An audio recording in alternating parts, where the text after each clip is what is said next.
तो देखिए आज की क्लास में आगे की हम 6, 7, 8 कमांड आज करेंगे और ड्राइंग भी आज स्टार्ट करेंगे। तो पहले हम यहाँ से चलते हैं लाइन। पहले जो हमने ली थी वो थी हमारी लाइन। जब मैं कोई लाइन को बनाता हूँ तो देखिए लाइन इस तरीके से बन के आती है, ठीक है। और एंटर, और एक लाइन दोबारा से मैंने लिया और एक लाइन और बना दी। फिर हम लेते हैं पॉलीलाइन। पॉलीलाइन क्या करेगी, अगर आप कुछ भी बनाते हैं, पॉलीलाइन पूरी लाइन एक साथ जुड़ी हुई आती है, उसको बोलते हैं पॉलीलाइन। फिर से लिया एक पॉलीलाइन और सेलेक्ट किया, ठीक है। अब मुझे कैसे पता चलेगा कि ये लाइन है और ये पॉलीलाइन है? देखो जब आप लाइन बनाओगे तो लाइन के अंदर 1, 2, 3 डॉट आ रहे हैं जो कि स्क्वायर शेप के हैं। पॉलीलाइन के अंदर 2 स्क्वायर आ रहे हैं और बीच में ये अलग सा कर्सर सा आ रहा है, ठीक है। बाकी पुराने वर्जन में ये नहीं आएगा, सिर्फ आखिरी के 2 ही डॉट आएंगे, तो ये पॉलीलाइन होती है। आप इसको माउस रखोगे तो पॉलीलाइन लिखा हुआ आएगा, इस पे जाओगे और माउस कर दोगे तो खाली लाइन लिखा हुआ आएगा। एक स्केप करते हैं, कैंसिल हो जाएगा। फिर जब आप लाइन को सिलेक्ट करते हैं तो क्या होता है, 4 लाइन को सिलेक्ट करने के लिए आपको 4 बार क्लिक करना पड़ेगा, राइट। अगर हम इससे पॉलीलाइन को लेंगे तो ये पूरा एक साथ सिलेक्ट हो जाएगा। तो ये प्रॉपर्टी है पॉलीलाइन की। 3D बनाने के लिए जनरली पॉलीलाइन को यूज करते हैं ताकि सारी लाइनें आपस में जुड़ी हुई हो जाए, उसको बोलते हैं पॉलीलाइन। इसका नाम पॉलीलाइन हो गया। ये पूरी एक साथ जुड़ी हुई आती है, इसमें सारी लाइनें अलग अलग आती हैं। एक दूसरा, जब हम पॉलीलाइन लेते हैं, पॉलीलाइन लेके मैंने स्टार्ट किया और एक पॉइंट और क्लिक किया। अब अगर मैं राइट क्लिक करता हूँ, राइट क्लिक, ठीक है, आज राइट क्लिक शुरू किया है। राइट क्लिक अगर नहीं करना चाहते तो नीचे भी मुझे ऑप्शन मिल रहे हैं, आर्क है, क्लोज है, हाफ विड्थ है, लेंथ है, अनडू है, विड्थ है, ये ऑप्शन यहाँ पे भी है। नीचे वाले ऑप्शंस को शो करने के लिए आपको राइट क्लिक करना पड़ता है, ठीक है, और बाकी सब जगह पे लेफ्ट क्लिक करते हैं। मैंने लिया आर्क, तो आर्क अगर आप लेते हैं तो क्या होगा, आर्क बनती जाएगी। जब तक भी आपको चाहिए आप आर्क बना सकते हैं। तो लाइन और आर्क दोनों आ गई, एंटर, ठीक है। और पूरा पॉलीलाइन है तो इसलिए पूरा एक साथ जुड़ा हुआ आ गया। तो पॉलीलाइन के अंदर आप लाइन और आर्क दोनों को बना सकते हैं। फिर से लिया पॉलीलाइन, लाइन को स्टार्ट किया, लाइन को स्टार्ट करने के बाद फिर बनाया। अभी कहाँ पे हूँ मैं, यहाँ पे हूँ, और मेरा स्टार्ट पॉइंट कौन सा है, ये वाला है। अब मैं चाहता हूँ मेरा लास्ट पॉइंट स्टार्ट पॉइंट से अपने आप मैच हो जाए, तो आपको लेना है क्लोज। क्लोज लेंगे तो अपने आप इसको क्लोज कर देगा। जरूरी नहीं है आप इसके पास ही हो, आप अगर कहीं दूर भी चले गए और यहाँ पे हो, अब ध्यान आता है क्लोज, तो जैसे आप क्लोज करोगे तो ये पॉइंट स्टार्ट पॉइंट से मैच हो जाएगा और पूरा एक साथ सब जुड़ा हुआ आएगा। फिर से लेते हैं पॉलीलाइन। पॉलीलाइन लेके शुरू किया और यहाँ पे आ रहा हाफ विड्थ और विड्थ। तो पहले विड्थ लेते हैं। विड्थ मतलब लाइन की जो मोटाई है, लाइन अभी जो दिख रही है आपको बहुत पतली सी लाइन आ रही है, इसकी मोटाई बढ़ाना चाहते हो तो यूज करेंगे विड्थ। अब ये क्या कर रहा है, स्टार्टिंग विड्थ कितनी होनी चाहिए, मैंने कहा स्टार्टिंग विड्थ 0.5। एंड की विड्थ कितनी होनी चाहिए, मैंने कहा वो भी 0.5। अब आप लाइन बनाएंगे तो लाइन आपकी 0.5 की मोटाई की लाइन आ जाएगी, एंटर। इसकी पूरी मोटाई 0.5। फिर से पॉलीलाइन लिया और फिर क्लिक करते हैं, अभी 0.5 ही चल रहा है। मैंने राइट क्लिक किया और या यहाँ से हाफ विड्थ लेते हैं। हाफ विड्थ का मतलब आप आधी विड्थ को डाल रहे हो, डबल होके बनेगा। तो मैंने हाफ विड्थ लिया और हाफ विड्थ डाल दिया 0.5, स्टार्टिंग की, एंड की 0.5।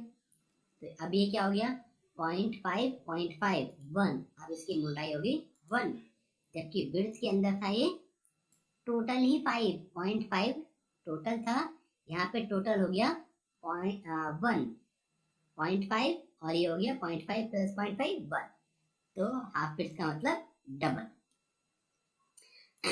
जनरली कम यूज करना पड़ेगा आपको ये। अगर आपका मोटी लाइन आ रही है, इसे ठीक करना है तो आपको पता होना चाहिए। कभी आप कहीं इंटरव्यू देने गए और वहां पे किसी ने सेटिंग छेड़ रखी है, तो आप कैसे ठीक करेंगे, इसके लिए आपको ये पता होना चाहिए। तो हम विड्थ या हाफ विड्थ किसी में भी चले जाएंगे और 0 कर दिया स्टार्टिंग, एंड भी 0 कर दिया। अभी आपकी नॉर्मल लाइन आ गई 0 थिकनेस के साथ, एंटर। ये हो गई पॉलीलाइन। पॉलीलाइन के लिए शॉर्टकट की है PL, एंटर, और बनाएंगे, बन जाएगा। और कीबोर्ड से भी यहाँ पे देखो ब्लू कलर से क्या दिख रहा है आपको, ए, आर्क के लिए ए कह सकते हो, क्लोज के लिए सी। अगर मैं डायरेक्टली सी लिखता हूँ यहाँ पे, देखो आगे लिखा सी और एंटर कर देंगे तो ये क्लोज हो जाएगा। तो राइट क्लिक करके भी ले सकते हैं, यहाँ पे नीचे क्लिक करके भी ले सकते हैं, या जो इसमें लेटर आपको हाईलाइट होकर दिख रहा है वो टाइप करेंगे तो भी आपका काम हो जाएगा। ये तो हो गया पॉलीलाइन। पॉलीलाइन के बाद अब हम चलते हैं। हेलो सर जी, अगर पॉलीलाइन में स्टार्टिंग पॉइंट और एंडिंग पॉइंट को हमेशा जोड़ना ही पड़ेगा क्या? नहीं, कोई जरूरी नहीं है। आप लीजिए ये रहा, और आगे नहीं बनाना, एंटर, बन गया। ये लाइन पूरी एक साथ जुड़ी भी है, लेकिन ओपन है ये, है ना, क्लोज नहीं है ये, ओपन भी यूज कर सकते हो आप इसको। ठीक है। इसके बाद आते हैं रेक्टेंगल पे। रेक्टेंगल से पहले रोटेट ऑलरेडी मैं बता चुका हूँ, रोटेट आना चाहिए इसलिए। अब रेक्टेंगल जब हम बनाते हैं तो रेक्टेंगल तो सिंपल बन रहा है, लेकिन मुझे नहीं पता इसकी डायमेंशन कितनी है, और बिना डायमेंशन रेक्टेंगल का मैं क्या करूँगा। तो मुझे चाहिए जो रेक्टेंगल मैं बना रहा हूँ उसकी डायमेंशन भी मैं खुद से बताऊँ। तो उसके लिए हम देंगे रेक्टेंगल।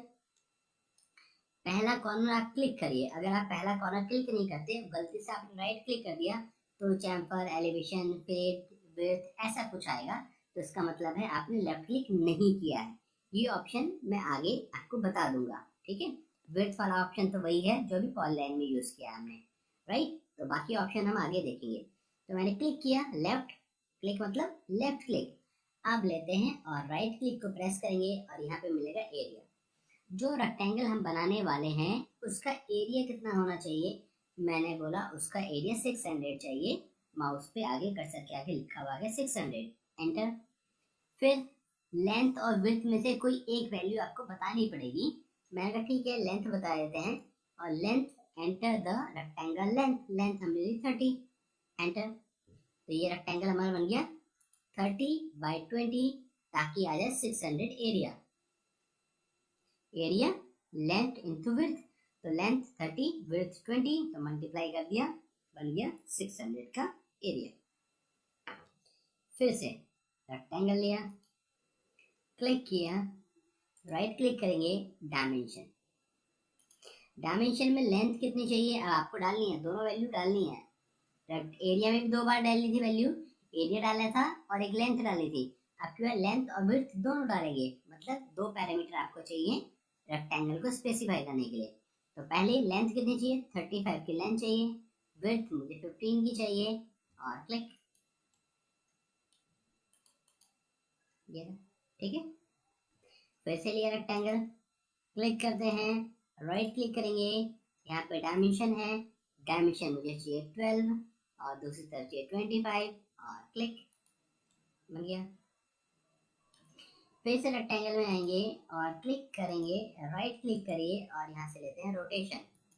रोटेशन में कितने का एंगल चाहिए, 10 डिग्री का। 10 डिग्री पे आ गया। अब लंबाई चौड़ाई तो डालनी पड़ेगी ना, तो वो काम दोबारा से राइट क्लिक करेंगे और फिर से डायमेंशन। लेंथ कितनी चाहिए, 35, विड्थ कितनी चाहिए, 10 की, और क्लिक। तो रेक्टेंगल बन गया 10 डिग्री एंगल पे। रोटेशन वाला एक बार बताओ।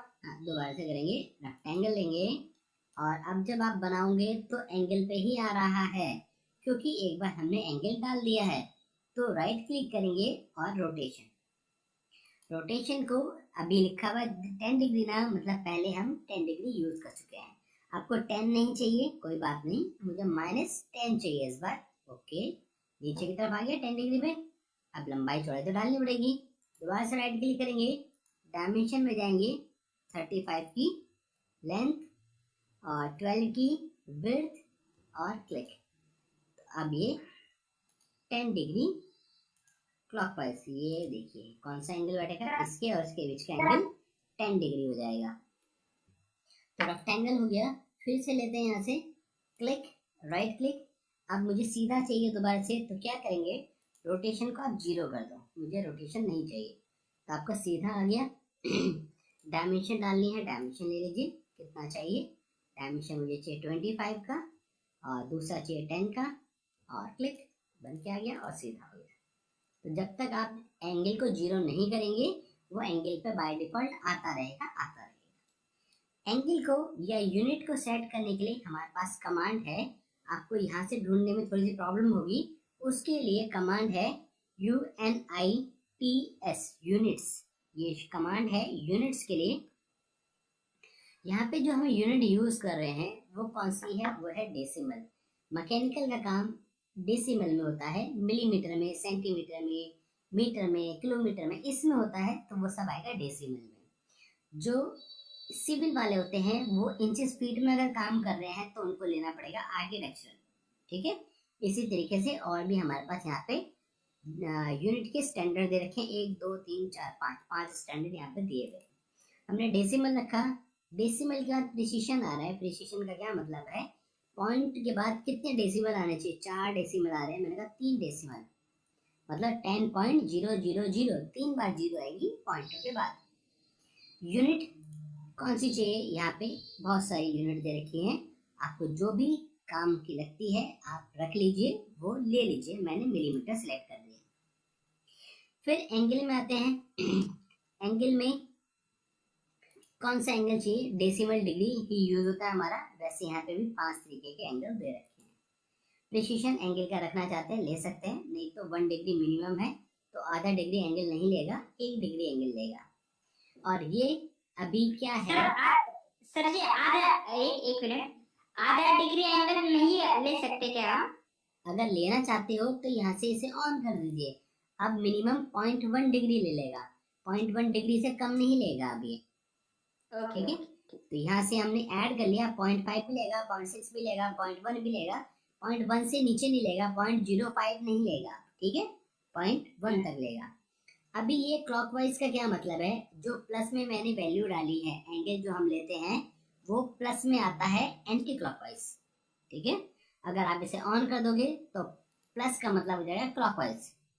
लेकिन हर जगह इंटरनेशनल स्टैंडर्ड में सब जगह पे जब भी आप एंगल प्लस में डालोगे वो एंटी क्लॉकवाइज ही होता है, क्योंकि हम लोगों ने जो अपने स्ट्रेंथ ऑफ मटेरियल या मैकेनिक्स पढ़ी होगी उसमें भी एंगल हमेशा प्लस का मतलब क्लॉकवाइज नहीं होता, एंटी क्लॉकवाइज होता है। प्लस का मतलब काउंटर क्लॉकवाइज।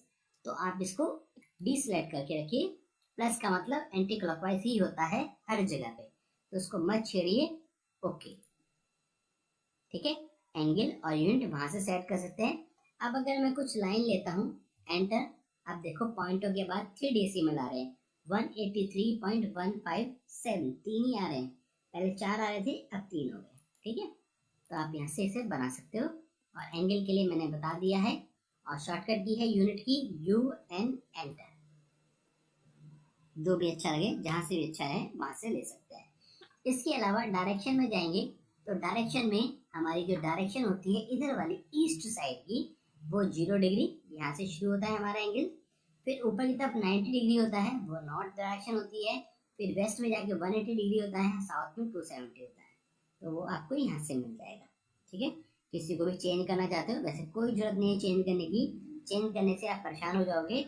हाँ, लेकिन पता इसलिए होना चाहिए, किसी ने अगर गलत कर रखा है तो आप यहाँ से ठीक कर सको, इस वजह से मैंने आपको बताया, राइट। इसे हटा देते हैं। रेक्टेंगल के अंदर ही एक और ऑप्शन है, वो है पॉलीगन। पॉलीगन के लिए मैं क्या करता हूँ, पहले एक सर्कल बना लेता हूँ ताकि मैं आपको अच्छे से समझा पाऊँ। तो मैंने एक सर्कल लिया और सर्कल का डायमेंशन मैंने कर दिया 10 का एक रेडियस। एक सर्कल और लिया, इसको भी मैंने 10 का ही ले लिया। अब जाते हैं यहाँ से और यहाँ से लेते हैं पॉलीगन, और पॉलीगन के अंदर नंबर ऑफ साइड, मिनिमम आप 3 साइड का पॉलीगन बना सकते हैं जो कि ट्राइंगल होगा। मैक्सिमम में इसके अंदर लिमिट है कुछ, वहां तक आप ले सकते हैं। तो हमने अभी चाहिए एक पेंटागन, 5 डाला। Centre point of polygon, polygon का सेंटर पॉइंट कहाँ पे रखना चाहते हैं, जैसे ही माउस को इसके सर्कमफ्रेंस पे लाएंगे तो सेंटर पॉइंट दिखाई देगा। अगर सेंटर पॉइंट दिखाई नहीं दे रहा है तो इसका मतलब है आपने इसको बंद कर रखा है। ये ऑप्शन है यहाँ पे ओ स्नैप। ओ स्नैप के लिए शॉर्टकट की है F3। अगर इसको आप बंद कर दोगे और फिर आप जाओगे तो आपको सेंटर पॉइंट दिखाई नहीं देगा, एंड पॉइंट आपको दिखाई नहीं देगा, मिड पॉइंट आपको दिखाई नहीं देगा, ठीक है। इसके लिए की है F3, इसे ऑन करके रखेंगे, ठीक है। और तो मैं आपको बता चुका हूँ आज, एक ये थोड़ा सा और बताया है, पॉइंट अगर आपको एंड पॉइंट, मिड पॉइंट अगर शो नहीं हो रहे हैं तो आप ऑन करेंगे F3 को और स्नैप को, इससे आपको इंसर्शन पॉइंट दिखाई देते हैं। तो मैंने लिया सेंटर पॉइंट ये। इंस्क्राइब इन सर्कल, सर्कल के अंदर चाहिए, हाँ अंदर चाहिए, बन गया। फिर से पॉलीगन लिया, enter the number of side 6 लिया, एंटर किया। सेंटर पॉइंट कौन सा होना चाहिए, ये वाला होना चाहिए। सर्कमस्क्राइब्ड, सर्कमस्क्राइब सर्कल के बाहर आएगा।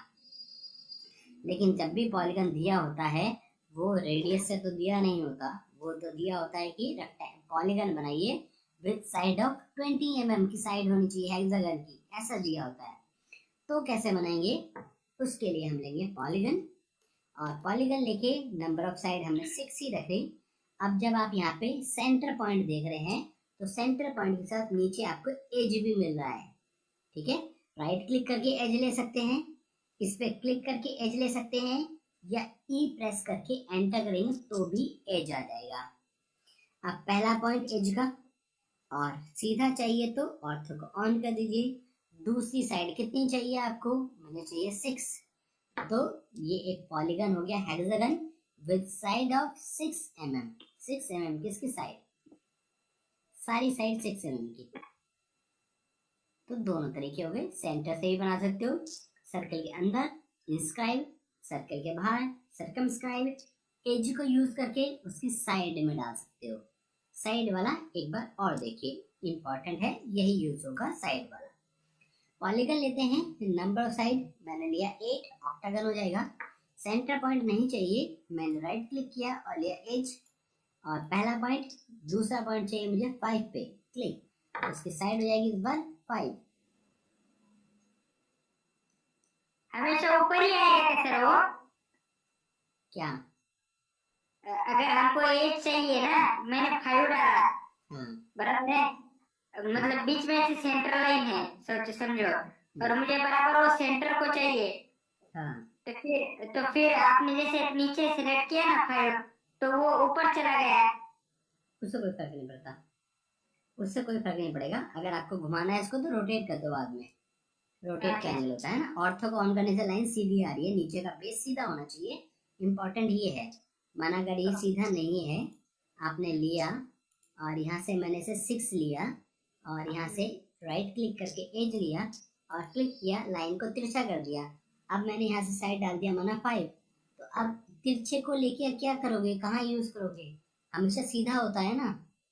सीधे को तो आप एंगल डाल सकते हो, अब तिरछे वाले को एंगल डाल के कैसे करोगे सीधा, है ना, फिर तरीका लगाना पड़ेगा। तो इसलिए सीधा बनाओ, बाद में आपको लगता है कि एंगल देना है तो रोटेशन में जाइए, सिलेक्ट करिए, पॉइंट को पिक करिए और कितने के एंगल पे चाहिए आप एंगल डाल सकते हो।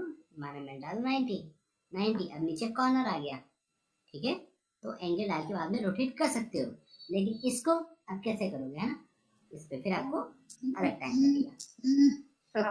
अच्छा, तो ये हो गया हमारा पॉलीगन और रेक्टेंगल और पॉलीलाइन। अब इधर से मूव ऑलरेडी हम लोग डिस्कस कर चुके हैं, रोटेट ऑलरेडी हम लोगों ने कर लिया है, कॉपी भी कर लिया, मिरर भी कर लिया। तो पहले स्केल करते हैं, उसके बाद एक कमांड और करेंगे, वो है एक्सटेंड। ये 2 कमांड और देखते हैं। स्केल का क्या मतलब है, स्केल का मतलब है जो ऑब्जेक्ट आप बना रहे हैं, आप उस ऑब्जेक्ट को यूनिफॉर्मली बड़ा या छोटा कर सकते हैं। यूनिफॉर्मली का मतलब है कि सारी साइड से उसको बड़ा, हर चीज को उसको बड़ा